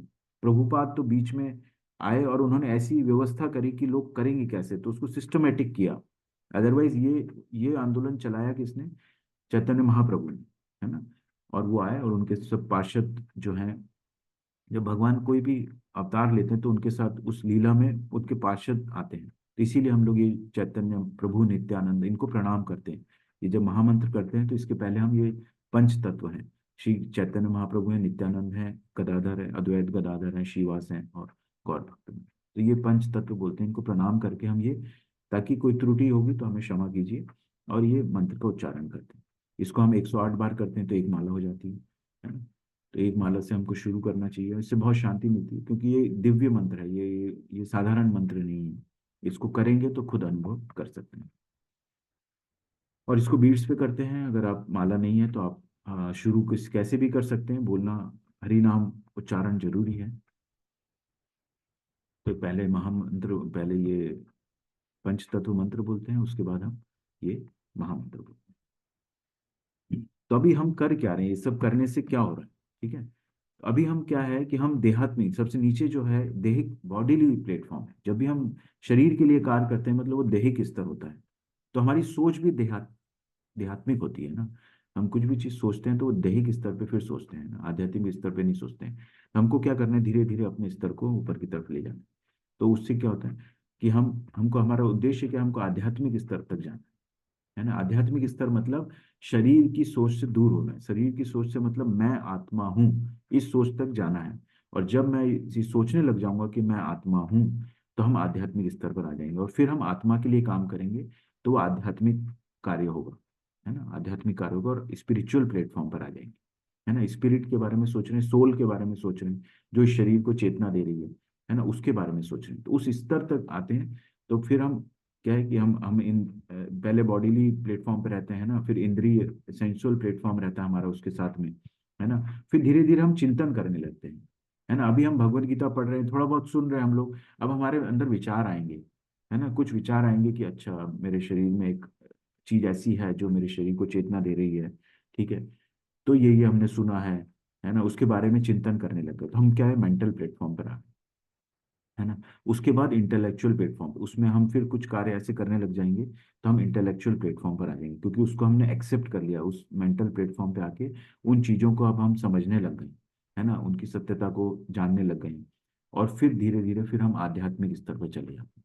और जब आध्यात्मिक स्तर पर जाते हैं, तो जीवन की जो नीचे दैहिक स्तर पे जो समस्याएं होती है ना, आदमी परेशान क्यों होता है, क्योंकि वो दैहिक स्तर पे सोचता है कि मेरा क्या होगा, मेरे को नौकरी मिलेगी नहीं मिलेगी, क्योंकि वो अपने शरीर यापन के लिए सोच रहा है। जैसे ही वो आत्मा के लेवल पे आता है, तो आत्मा की तुष्टि के लिए कार्य करता है। तो उसको जो कुछ है उसके पास, उसमें खुश रहता है। वो मिल गया तो भगवान ने जो प्रसाद दिया है, वो मैं उसको प्रसाद समझ के, उसने मेरे साथ बुरा भी हुआ है तो वो मैं प्रसाद समझ के वो ग्रहण कर लेता हूँ। तो ये सोच क्या होती है, आध्यात्मिक स्तर की होती है। क्यों? क्योंकि वो आत्मा, मैं आत्मा हूँ, और ये सब जो हो रहा है मेरे शरीर के साथ हो रहा है, ठीक है ना। हम परेशान रहते हैं, हमारे पास फाइनेंशियल, किसी को फाइनेंशियल प्रॉब्लम है, किसी को बीमारी है, स्वास्थ्य ठीक नहीं है, अलग अलग तरह की परेशानियां, है ना। उससे परेशान हम क्यों हो रहे हैं? क्योंकि हम दैहिक स्तर पर हैं, बॉडीली प्लेटफॉर्म पर हैं। तो हमको अपने आप को धीरे धीरे धीरे धीरे आध्यात्मिक स्तर तक ले जाना है। तो जब भगवान में मन लगाते हैं, अपने को आत्मा समझते हैं, हमारा भगवान के साथ क्या संबंध है ना, ये भगवान की व्यवस्था क्या है, कैसे चल रहा है, हम इस भौतिक जगत में क्यों हैं, आध्यात्मिक जगत क्या है, वहां पे कैसे जाना है ना, वेद क्या है, वेदों में डायरेक्शन क्या दी हुई है। जब ये सोच कर हम आध्यात्मिक स्तर पे जाते हैं, तो दैहिक स्तर की परेशानियां खत्म हो जाती हैं। तो इसीलिए आप देखेंगे भक्तों को भी परेशानी होती है, क्योंकि कर्मों के फल तो उन्हें भी भुगतने हैं। पिछले जन्म के कुछ कर्म ऐसे होंगे, अभी इस जन्म में उनको भक्ति करने का मौका मिला, तो वो भी कुछ कर्मों के फल होंगे, ठीक है। लेकिन उनको दैहिक परेशानी आ रही है, लेकिन वो उससे परेशान नहीं होगा, ठीक है। वो उसको अपने भगवान का कृपा समझ कर लेता है। क्योंकि भगवान को हम याद ही तभी करते हैं जब हमको कोई परेशानी होती है। कोविड के अंदर मैंने बताया आपको, 500 लोग होते थे एक एक बैच में। क्यों होते थे? क्योंकि उनको भगवान याद आ गए थे, है ना। सबको भगवान याद आ गए थे कोविड के अंदर। तो इसीलिए ये जरूरी है कि हम दैहिक स्तर से आते हैं। हमारी कोशिश ये सीढ़ी को चढ़ना है, ठीक। यामिमां पुष्पितां वाचां प्रवदन्ति अविपश्चितः वेदवादरता पार्थ नान्यदस्ति वादिनः। अल्पज्ञानी मनुष्य वेदों के उन अलंकारिक शब्दों के प्रति अत्यधिक आसक्त रहते हैं, जो स्वर्ग की प्राप्ति, अच्छे जन्म, शक्ति इत्यादि के लिए विविध से काम करने की संस्तुति करते हैं। तो इसलिए अल्पज्ञानी मनुष्य बोला गया, क्योंकि वो वेदों के अंदर से वो चीजें निकालने, कर्म कांड भी है वेदों के अंदर, है ना। वेदों में कर्म कांड भी है, उपासना कांड भी है। तो भक्ति जो है उपासना कांड का पार्ट है, और बाकी जो पूजा पाठ वो सब जो करते हैं वो कर्म कांड है। लोग भक्ति को भी पूजा पाठ समझने लगते हैं ना। भक्ति तो भगवान को प्रसन्न करने के लिए जो कार्य करते हैं वो भक्ति का कार्य, भक्ति पूर्वक कार्य, कृष्ण भावना भावित कर्म, है ना। तो लेकिन जो अल्प ज्ञानी होते हैं, वो जो मनुष्य वेदों के उन अलंकारिक शब्दों के प्रति अत्यधिक आसक्त रहते हैं, जो स्वर्ग की प्राप्ति, उन्हें भोग करना है, तो उसमें से वेदों के अंदर से वो चीजें निकालते हैं जिससे उनको ऐश्वर्य प्राप्त हो, है ना। किसी देवता को खुश करके कुछ ले लेंगे, है ना। तो अलग अलग आपने देखा होगा, असुर जो होते हैं वो अलग अलग प्राप्त कर लेते हैं शक्तियां, और उसके भोग करने के लिए वो करना चाहते हैं, स्वर्ग प्राप्त करना चाहते हैं, जैसे अपना स्वामित्व जताना चाहते हैं, राज्य प्राप्त करना चाहते हैं। तो ये इसको अल्पज्ञानी मनुष्य बोला गया है ना, क्योंकि वेदों का तात्पर्य क्या है? वेदों का तात्पर्य है भगवान का भगवत प्रेम प्राप्त करना, भगवान से हमको जाने, भगवान से हमको प्रेम हो जाए, है ना। तो ये वेदों का तात्पर्य है। लेकिन अल्पज्ञानी मनुष्य क्या होता है? वो स्वर्ग प्राप्ति चाहते हैं, शक्ति चाहते हैं, है ना, ऐश्वर्य भोग करना चाहते हैं।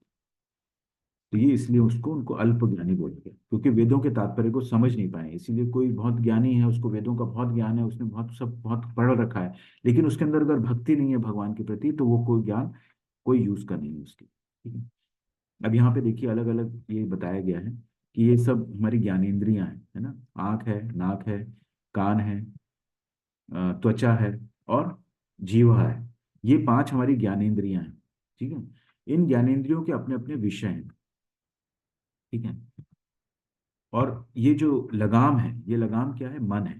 तो ये घोड़े हैं, घोड़ों को बताया गया यहाँ पे। ये जो रथ है पूरा, ये हमारा शरीर है ना। इस शरीर के अंदर ये 5 जो है हमारी ज्ञानेंद्रियां हैं, इनको, इनकी लगाम किस क्या है? मन है ना। और मन से ऊपर क्या है? मन से ऊपर है बुद्धि, और बुद्धि से ऊपर है आत्मा, ठीक है। तो ये शरीर में आत्मा है, और ये जो इंद्रिय विषय है, तो इसको इसको कंट्रोल कौन कर रहा है? इंद्रिय विषयों को मन कर रहा है। तो जो पूरा दारोमदार है, ये मन के ऊपर डिपेंड करता है, ठीक है। मन मन की से आपने इन इंद्रियों को भगवान की सेवा में अगर लगा दिया, ठीक है ना, कि वो कब होगा? जब आपकी बुद्धि, बुद्धि इंटेलिजेंस क्या है? इंटेलिजेंस वो है जो डिस्क्रिमिनेट, पावर टू डिस्क्रिमिनेट, मतलब आपके अंदर ऐसी पावर है जो आप, जिससे आप समझ सकते हो क्या सही है क्या गलत है। इसको बोलते हैं इंटेलिजेंस, है ना। बुद्धि इसी को बोलते हैं, है ना। कोई गलत काम कर रहा है तो वो बुद्धिमानी नहीं है बहुत, है ना। सही और गलत को समझ करके सही काम करना है हमको, तो ये बुद्धि बताती है। तो बुद्धि क्या करती है? मन को कंट्रोल करती है, और मन जो है इंद्रियों इंद्रियों को कंट्रोल करता है। लेकिन क्या होता है कि हमारा उल्टा हो जाता है। ये जो मन इतना हावी हो जाता है ना, मन को कंट्रोल करना, अर्जुन कहता है वायु को कंट्रोल करने जैसा है ना, जैसे हवा को कंट्रोल करने जैसा। तो मन मन इधर भागता है उधर भागता है, ये हम भी देख सकते हैं ना। तो मन को, अगर मन क्या करता है? बुद्धि को भी कंट्रोल कर लेता है, और ये इंद्रियां फिर उसके हिसाब से भागती है ना। मेरा मन करता है चाट खाने का, या मेरा मन करता है कुछ भी गलत काम करने का, है ना। तो गलत चीज देखने का, है ना, आंखों का। तो मन मन कंट्रोल कर रहा है, इंद्रिय विषयों को मन कंट्रोल कर रहा है। लेकिन हमको क्या करना है? उल्टा करना है ना, मन को कंट्रोल करना है, मन को अपना मित्र बनाना है। अगर मन इन घोड़ों को गलत डायरेक्शन में ले जाता है, तो ये हमारा शत्रु है। और है ना, मन हमारा मित्र भी हो सकता है अगर हम इसको सही डायरेक्शन में लगाएंगे, है ना।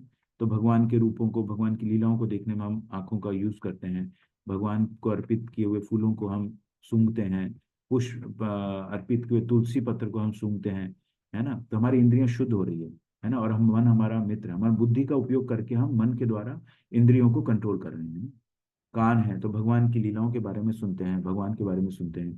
त्वचा है, भगवान के चरणों को स्पर्श करने में लगाते हैं, भक्तों की सेवा में लगाते हैं, है ना, उससे शुद्ध होता है। और जीवा है, जीवा में भगवान के प्रसाद को हम ग्रहण करते हैं। तो अगर हमने सिर्फ यही सोच लिया कि हम भगवान का प्रसाद ही खाएंगे, तो हमारी बहुत सारी समस्याएं वैसी हल हो जाती है ना, कि हम बाहर का चीज नहीं खाते हैं ना, बाहर में कुछ भी बना हुआ है वो नहीं खाते हैं, तो हमारे स्वास्थ्य ठीक रहता है ना। तो इस तरह से हम मन के द्वारा इन इंद्रियों को कंट्रोल करते हैं, और बुद्धि इसमें हमको सहायता करती है। और आत्मा कुछ नहीं, आत्मा उसको देखती है। तो इन कार्यों के द्वारा आत्मा को फिर क्या होता है? कर्म बनते हैं, इससे कर्म बनते हैं, तो आत्मा को उस कर्म के द्वारा दूसरा शरीर प्राप्त होता है। तो वो शरीर उसको, अगर मान लो पशु जीवन मिल गया, तो इसका मतलब आत्मा का पतन हो गया। अगर वो उच्च योनि में गया और उच्च लोकों में जा रहा है, तो इसका मतलब आत्मा की प्रोग्रेस हो रही है। अदरवाइज आत्मा को कुछ नहीं होता है। तो इस तरह से ये पूरा रथ को हमको इस तरह से संभाल सकते हैं। बुद्धि को हमको अपने मन को कंट्रोल करने में लगाना है, ना कि मन के द्वारा हम बुद्धि को मार दें, है ना। बुद्धि हमको बताती है, अतः कर्म फल में आसक्त हुए बिना मनुष्य को अपना कर्तव्य समझकर निरंतर कर्म करते रहना चाहिए, क्योंकि अनासक्त होकर कर्म करने से परब्रह्म की प्राप्ति होती है। अनासक्त होके, अनासक्त होना मतलब हमको कर्म के फल से अटैच नहीं होना है। आप कुछ भी काम कर रहे हैं भौतिक जीवन में, पढ़ रहे हैं, नौकरी कर रहे हैं, या कुछ भी कर रहे हैं, उसके उसके जो फल है उसके साथ आपको अटैच मत होइए। मिल गया तो ठीक है, नहीं मिला वो भी उसको प्रसाद समझ के ग्रहण कर लीजिए। तो अनासक्त होना इसको बोलते हैं, अनासक्त होना, उसके फल से अनासक्त होके हम कर्म कर रहे हैं तो पर ब्रह्म की प्राप्ति होती है ना, भगवान के बारे में हम हमारा आध्यात्मिक स्तर की तरफ हम जा रहे हैं इसका।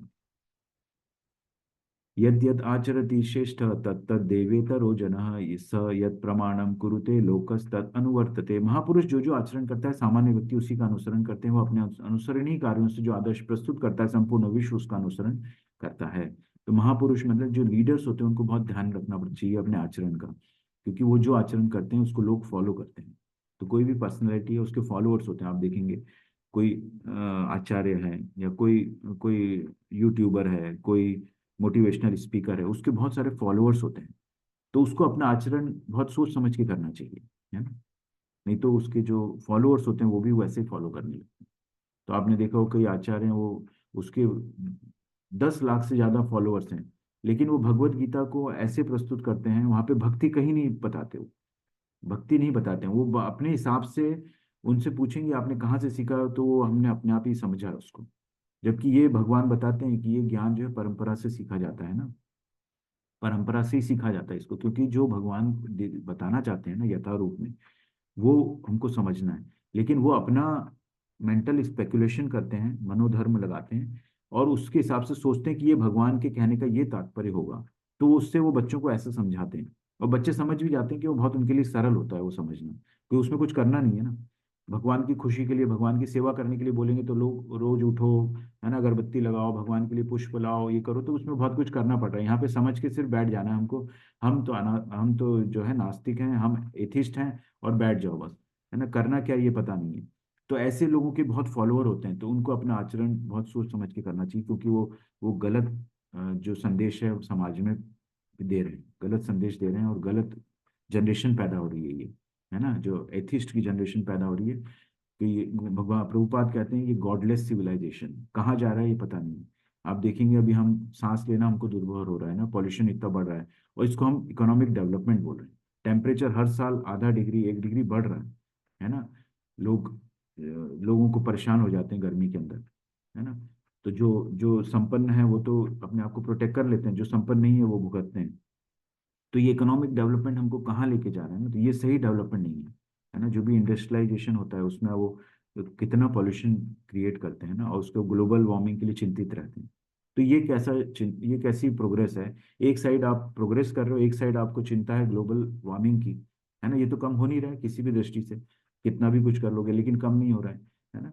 तो ये ऐसा नहीं होना चाहिए। इसीलिए जो जो जो लीडर्स होते हैं उनको कॉन्शियस होना चाहिए कि हम समाज के लिए क्या कर रहे हैं, जितना जरूरी है ना। प्रभुपाद कहते हैं एक छोटा जमीन का टुकड़ा हो, एक गाय हो जिससे आपको दूध मिल सके, अनाज उत्पन्न करो, इतना सफिशिएंट है। तो हम वो नहीं कर सकते, तो जो हमारे पास है उस रेस में हम लोग एटलीस्ट पार्टिसिपेट ना करें, जो हमारे पास है उसमें संतुष्ट रहें, है ना। अभी हमने कोविड के टाइम पे देखा था कि हमारे पास जो था हम उसमें काम चला रहे थे और इतना सुंदर वातावरण हो गया था कि जानवर भी जंगलों से निकल के शहर की तरफ आ गए थे, है ना। दूर तक चीजें हमको दिखती थी। अभी वही पॉल्यूशन हो गया है, हमको दूर तक कोई बिल्डिंग भी नहीं दिखती है। तो ये हमने महसूस किया हुआ, हमारी जनरेशन ने, हमारा जो इस समय है उन्होंने महसूस किया उस चीज को, है ना। ये जो इकोनॉमिक डेवलपमेंट है ये यूजलेस है बिल्कुल, है ना। लेकिन उसका उपयोग हमको भगवान के उसमें हम लगाते हैं, टेक्नोलॉजी को भगवान के उसमें लगाइए, तो उसको भी कृष्ण भावना बनाइए। लेकिन ऐसी अंधी दौड़ में नहीं होना चाहिए कि हम लोग उसको पावर का यूटिलाइजेशन हम करते हैं, पावर प्लांट लगाने पड़ते हैं उसके लिए। पावर प्लांट लगाने के लिए हमको कोयला निकालना पड़ता है ना, कोयला जलाते हैं उससे पॉल्यूशन होता है। अब धीरे धीरे सोलर पे आ गया है सब चीज़ें, है ना। तो ये सब चीज़ें टेक्नोलॉजी अपने आप डेवलप होंगी, लेकिन ये इस तरह के इकोनॉमिक डेवलपमेंट से हम अपने जो है पाँव पे कुल्हाड़ी मारे, है ना। तो प्रभुपाद इसके बहुत अगेंस्ट होते थे, इंडस्ट्रियलाइजेशन के अगेंस्ट होते थे वो, कि बहुत ज्यादा इंडस्ट्रियलाइजेशन नहीं होना चाहिए। जीवात्मा अहंकार के प्रभाव से मोहग्रस्त होकर अपने आप को समस्त कर्मों का कर्ता मान बैठता है, जबकि वास्तव में प्रकृति के तीनों गुणों द्वारा संपन्न किए जाते हैं। तो ये प्रकृति के तीनों गुण हैं, और जो गुण जिस वक्त लीड करता है, जिस वक्त वो भारी होता है, उस हिसाब से व्यक्ति काम करता है। तो उसका अगर तमोगुण होगा तो उसको क्रोध होगा, आलस्य होगा, है ना। वो सतोगुण में होगा तो धर्म की बात करेगा, भगवत गीता पढ़ता है, भागवतम पढ़ता है, तो वो उसका आचरण वैसे होता है। रजोगुण में वो भोग करता है। अर्जुन ने कहा, हे वृष्णि, मनुष्य न चाहते हुए पाप कर्मों के लिए प्रेरित क्यों होता है? ऐसा लगता है उससे बलपूर्वक उनमें लगाया जाए, है ना। तो अर्जुन को अभी ऐसा लग रहा है कि उसे बलपूर्वक, ऐसा लगता है कि हमें बलपूर्वक लगाया जा रहा है, लेकिन भगवान कहते हैं वो प्रकृति के गुणों द्वारा होता है। क्यों? क्योंकि वो गुण उसको कंट्रोल कर रहे हैं, उसका मन उसके बुद्धि के कंट्रोल में नहीं है, इसीलिए वो अलग अलग चीजें करता है। तो धूमेन व्रियते वर्यन् यथार्थो मलेन च यथोल्बेनावृतो गर्भः तथा तेनेदमावृतम्। जिस प्रकार अग्नि धुएं से, दर्पण धूल से अथवा भ्रूण गर्भाशय से आवृत है, तो उसी प्रकार जीवात्मा इस काम की विभिन्न मात्राओं से आवृत रहता है ना। तो ये काम जो है, लस्ट है, इसके ऊपर ये 3-4 श्लोक भगवान ने कहे हैं कि ये बहुत जो है महाशत्रु है। ये काम जो है, मतलब जो लस्ट है, जो किसी भी असीमित लालसा होना, है ना, उसको काम बोला गया है। तो ये हर जीवात्मा में होती है। तो भगवान कह रहे हैं कि वो हर अलग अलग मात्रा में से आवृत होता है। जीवात्मा मतलब हम, वो इस काम की अलग अलग मात्रा से आवृत है ना। किस तरह से आवृत है? जैसे धुएं से, अग्नि धुएं से आवृत होती है ना, अंदर अग्नि जलती रहती है, ऊपर धुआं रहता है ना, तो आवृत हो जाती है। इसी तरह दर्पण धूल से और गर्भाशय में भ्रूण रहता है, इसी तरह हम भी काम की विभिन्न मात्राओं से आवृत रहते हैं। इंद्रियाणि मनोबुद्धि यास्याधिष्ठान मुच्यते ऐतैर्विमोहत्येष यत्येष ज्ञानम आवृत्य देहिनम। इंद्रिया, मन तथा बुद्धि इस काम के निवास स्थान है। इनके द्वारा यह काम जीवात्मा के वास्तविक ज्ञान को ढककर उसे मोहित कर लेता है। प्रभुपाद की जय। भगवान कृष्ण उन स्थानों का संकेत कर रहे हैं जिससे शत्रु को जीतने वाला यह जान ले कि शत्रु कहाँ पर है। मन समस्त इंद्रियों के कार्यकलापों का केंद्र बिंदु है। अतः जब हम इंद्रिय विषयों के संबंध में सुनते हैं तो मन इंद्रिय तृप्ति के समस्त भावों का आधार बन जाता है। इस तरह मन तथा इंद्रियां काम की शरण स्थली बन जाते हैं। इसके बाद बुद्धि ऐसी कामपूर्ण रुचियों की राजधानी बन जाती है। बुद्धि आत्मा की निकट पड़ोसन है। काममय बुद्धि से आत्मा प्रभावित होती है, जिससे इसमें उसमें अहंकार उत्पन्न होता है और वह पदार्थ से तथा इस प्रकार मन तथा इंद्रियों से अपना तादात्म्य कर लेता है। आत्मा को भौतिक इंद्रियों का भोग करने की लत पड़ जाती है और जिसे वह वास्तविक सुख मान बैठता है ना। तो ये सब है क्योंकि मन जो है केंद्र बिंदु है। मन मन सोचता है, इंद्रिय विषयों का संबंध में सुनता है ना। तो आप देखेंगे कोई भी चीज है, उसके अंदर हमारा इंद्रिय विषय में हमारा मन लग जाता है ना, तो वो उसका केंद्र बन जाता है और फिर उसको, बुद्धि को भी वो हर लेता है। और बुद्धि यहाँ पे बता रहे हैं प्रभुपाद की, वो बुद्धियों की कामपूर्ण रुचियों की राजधानी बन जाती है। और फिर वो, है ना, लोग बोलते हैं कि हमारा जीवन तो भोग करने के लिए ही हुआ है ना। तो वो इस तरह की सोच उसकी डेवलप हो जाती है। और यहाँ पे बता रहे हैं प्रभुपाद कि आत्मा को भौतिक इंद्रियों का भोग करने की लत पड़ जाती है, तो वो वास्तविक सुख भूल बैठ। वास्तविक सुख क्या है? वास्तविक सुख है मतलब वो अपना स्वरूप भूल बैठा है कि वो एक परमात्मा का अंश है। और उसका वास्तविक सुख तब होगा जब वो जो परमेश्वर के साथ वो वापस अपने घर जाएगा, है ना, तब उसको वास्तविक सुख मिलेगा। या अपना संबंध भगवान के साथ स्थापित करेगा, तब उसको सुख मिलेगा, आंतरिक सुख मिलेगा। वो उसको भूल जाता है क्योंकि वो उसको भौतिक इंद्रियों के भोग में लग जाता है। इसलिए भरतवंशियों में श्रेष्ठ अर्जुन भारत में ही इंद्रियों प्रारंभ में ही इंद्रियों को वश में करके इस पाप का महान प्रतीक काम का दमन करो और ज्ञान तथा आत्म साक्षात्कार के विनाशकर्ता का वध करो, है ना। तो ये पाप जो का महान प्रतीक है, पाप का महान प्रतीक क्या है? काम है। इसका दमन करो और ज्ञान तथा आत्म साक्षात्कार के इस विनाशकर्ता का वध। तो काम है तो आप ज्ञान और आत्म साक्षात्कार का सोच ही नहीं सकते क्योंकि आप भोग में लगे रहोगे, है ना। कई आचार्य बोलते हैं संभोग से समाधि तक, है ना, लेकिन उनको ये नहीं पता कि ये जो काम है इसका कभी दमन नहीं होगा। ये जितना करेंगे ये और भड़कती है ना। तो इसका दमन नहीं होने वाला है। तो इसलिए उसको, जब हम इंद्रियों को भगवान की सेवा में लगाएंगे तभी हम आत्म साक्षात्कार और ज्ञान की बात कर सकते हैं, नहीं तो ये विनाश कर देगा। इस प्रकार ये महाबाहु अर्जुन, अपने आप को भौतिक इंद्रियों, मन तथा बुद्धि से परे जानकर और मन को सावधान आध्यात्मिक बुद्धि कृष्ण भावना में स्थिर करके आध्यात्मिक शक्ति द्वारा इस काम रूपी दुर्जय शत्रु को जीतो, है ना। तो पूरा कार्य कौशल यही, इस जो काम रूपी जो दुर्जय शत्रु है, इसको जीतो। प्रभुपाद की जय। भगवत गीता का यह तृतीय अध्याय निष्कर्षतः मनुष्य को निर्देश देता है कि वो निर्विशेष शून्यवाद को चरम लक्ष्य न मानकर अपने आप को भगवान का शाश्वत सेवक समझते हुए कृष्ण भावना में प्रवृत्त हो। तो क्या करना है? हमको भगवान का सेवक समझना, दास हूं मैं, दासानुदास, दासों का दास हूं मैं, है ना, ऐसा समझना है। और ये निर्विशेषवाद जो शून्यवाद है ना, इसको चरम लक्ष्य नहीं बनाना है। जो निर्विशेषवाद मतलब भगवान का कोई आकार नहीं है, निराकार है, वो निर्विशेष है, शून्य है, हमको शून्य में विलीन हो जाना है, एक है ना ब्रह्म ज्योति है। तो ये चरम लक्ष्य नहीं है ना। हमको भगवान का अपने आप को सेवक मानना है ना। भगवान का सेवक मानते हुए कृष्ण भावना में प्रवृत्त होना। भौतिक जीवन में मनुष्य काम तथा प्रकृति पर प्रभुत्व पाने की इच्छा से प्रभावित होता है। प्रभुत्व तथा इंद्रिय तृप्ति की इच्छाएं बद्ध जीव की परम शत्रु है, किंतु कृष्ण भावनामृत की शक्ति से मनुष्य इंद्रियों, मन तथा बुद्धि पर नियंत्रण रख सकता है। तो मन को कैसे नियंत्रित करना है, वो कृष्ण भावनामृत होके ही हम कर सकते हैं। अदरवाइज अगर मन को हमने इंद्रिय तृप्ति में लगा दिया तो वो कभी तृप्त नहीं होगी, है ना, और हम भटक जाएंगे। तो इसीलिए इंद्रिय, मन और बुद्धि पर नियंत्रण रख सकता है। कैसे रख सकते हैं? कृष्ण भावनामृत की शक्ति से। इसके लिए मनुष्य को सहसा अपने नियत कर्मों को बंद करने की आवश्यकता नहीं है, अपितु धीरे धीरे कृष्ण भावना विकसित करके भौतिक इंद्रियों तथा मन से प्रभावित हुए बिना अपने शुद्ध स्वरूप के प्रति लक्षित स्थिर बुद्धि से दिव्य स्थिति को प्राप्त हुआ जा सकता है। तो ये पॉसिबल है कि हम अब भगवान की, हमारी चेतना में भगवान को रखेंगे और फिर कार्य करेंगे तो हम इसको पॉसिबल कर सकते हैं। यही इस अध्याय का सारांश है। सांसारिक जीवन की अपरिपक्व अवस्था से में दार्शनिक चिंतन तथा यौगिक आसनों के अभ्यास से इंद्रियों को वश में करने के कृत्रिम प्रयासों से आध्यात्मिक जीवन प्राप्त करने में सहायता नहीं मिलती। तो जो कृत्रिम प्रयास करते हैं, योग करते हैं, हम ध्यान लगाते हैं, ये सबसे कुछ नहीं होगा, है ना। जब तक आप करेंगे, कोई एक क्रिया आपने सीख ली, उसको आप कर रहे हैं, जब तक वो आप कर रहे हैं, फिर वो नहीं करेंगे तो फिर आपका मन जो है इंद्रिय विषयों में लग जाएगा, चिंतन करेगा, ये सबसे कुछ नहीं होगा, है ना। आपको, है ना, सेवा में लगाना पड़ेगा, अपनी इंद्रियों को सेवा में लगाएंगे तभी ये प्रयास सफल होगा, है ना। तो इसके लिए प्रशिक्षण करना पड़ेगा, प्रशिक्षित होना पड़ेगा, धीरे धीरे धीरे, है ना।